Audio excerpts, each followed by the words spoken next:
आज के बदलते हुए जॉब मार्केट में आपका एक फिक्स करियर प्लान पे टिके रहना आपको ग्रोथ से रोक सकता है। The start of your book के थर्ड चैप्टर में ऑथर ने इसी का जिक्र किया है। अगर आप एक फिक्स प्लान पे रिजिड रहते हैं तो आप अपने करियर में ग्रोथ नहीं कर पाएंगे। इस चैप्टर में ऑथर ने एबीजेड प्लानिंग के बारे में जिक्र किया है। एबीजेड प्लानिंग हमारा स्टार्टअप कंपनी से इंस्पायर्ड है। ये planning continuous learning, flexibility and opportunity पर फोकस करती है। एबीजेड प्लानिंग एक करियर ग्रोथ फ्रेमवर्क है जो एक्सपेरिमेंटेशन और इवोल्यूशन को एनकरेज करती है। इस फ्रेमवर्क में 3 प्लान्स हैं।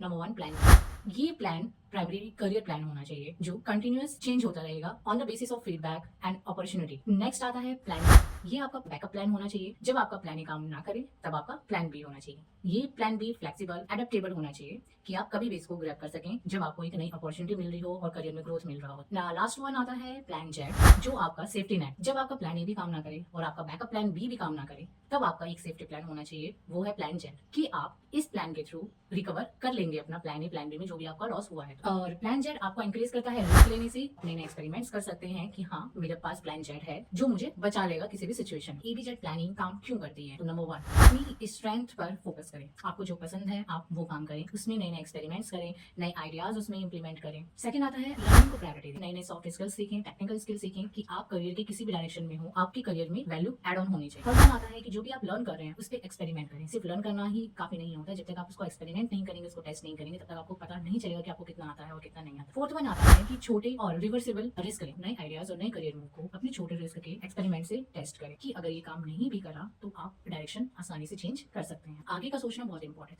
अगर ये वाला स्टेप आपका सक्सेसफुल हो गया तो आपका नेक्स्ट स्टेप क्या होना चाहिए और उसके बाद का स्टेप क्या होना। अपनी एक अलग पहचान बनाएं। कहीं पे भी जॉब कर रहे हैं, आप कुछ भी कर रहे हैं, इन फ्यूचर अगर आपके पास वो जॉब नहीं होती है तो आपकी एक अलग पहचान होनी चाहिए। ये आपको स्टेबिलिटी देता है कि अगर आपको कभी भी करियर चेंज करना पड़े तो आप आसानी से कर सकते हैं। अब बात आती है कि एबीजेड प्लानिंग को इंप्लीमेंट करने के कौन से स्टेप। तो नंबर 1 स्टेप नेक्स्ट डे अपने करियर से रिलेटेड जितनी भी अनसर्टेनिटी है, जितने भी डाउट्स हैं उनको लिखें।